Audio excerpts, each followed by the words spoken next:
Recap of Hard Knocks. Aaron Rodgers becomes combative as competitors vie for Jets roster positions. The first 3 Hard Knocks episodes highlighted the oratory skills of coach Robert Saleh, as well as the talents of New York Jets players Aaron Rodgers, Sauce Gardner, and Garrett Wilson. But as the season comes to a close, it's switching to a more recognizable format, Tales of Underdogs. The competition between players for roster places was a major theme of Tuesday night's penultimate show. Because of social media, it was already known who had made the 53-man roster, and who hadn't by the time the program aired. This added a little sadness to several parts of the episode, but not everything. The personal lives of the players haven't received much attention on Hard Knocks this season, but Tuesday's episode at least shifted the spotlight to some different personalities, including one guy who has emerged as the show's unofficial star. And just for good measure, there were some positive Rodgers moments sprinkled throughout. This episode mixed in some footage from the days preceding up to and the night of the Jets' final preseason game against the New York Giants, but it mostly concentrated on a few key players who were competing for spots on the 53-man roster. The cameras also captured some of the quarterback's positional briefings with the defensive line, running backs, and other players, including a meeting with the entire offense and the coordinator Nathaniel Hackett. Wide receivers and safeties are also present. This episode didn't teach us much about the Jets as a team,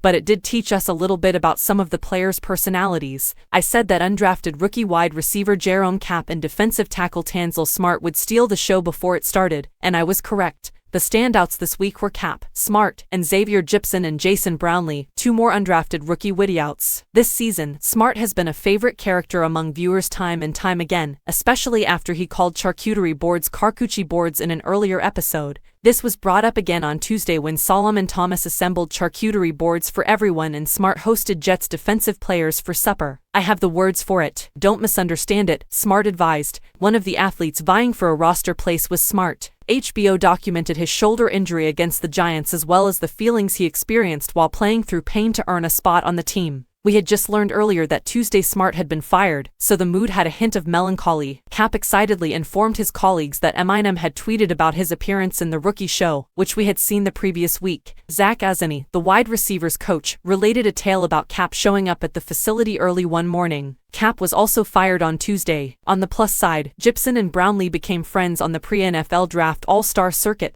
and have since joined the team as undrafted rookies. In this episode, Gipson in particular earned a lot of praise, suggesting that they are almost wedded at the hip. Most unexpected moment. The biggest surprise, in all honesty, was how little time was spent with Saleh after 3 episodes of his lengthy, rambling motivational lectures. Although the Jets coach had a reworking of the iconic intro from The Sopranos on the way to MetLife Stadium, it was a brief incident. In the preseason game on Saturday, Giants linebacker Jihad Ward shoved Rodgers after a play. That irked Rodgers, who pushed him aside and yelled, "That's F in Bulls, bro. And what is that? Display some decency. I have no idea who you are at all." When Ward attempted to respond, Rodgers jokingly remarked, "I don't know who you are," to running back Michael Carter on the sidelines. It was a delightful moment of feistiness from Rodgers, who used the F word frequently throughout this episode, including last week during practice when the offense failed and it irked him. The main lesson I learned from this episode was that Gipson was never actually in danger. The Jets had considerably greater expectations for the undrafted rookie than anyone may have thought based on the way coaches and players spoke about Gipson and his talent. During the Giants game, Rodgers gave him a hug and told him, "I'm proud of you. Well done."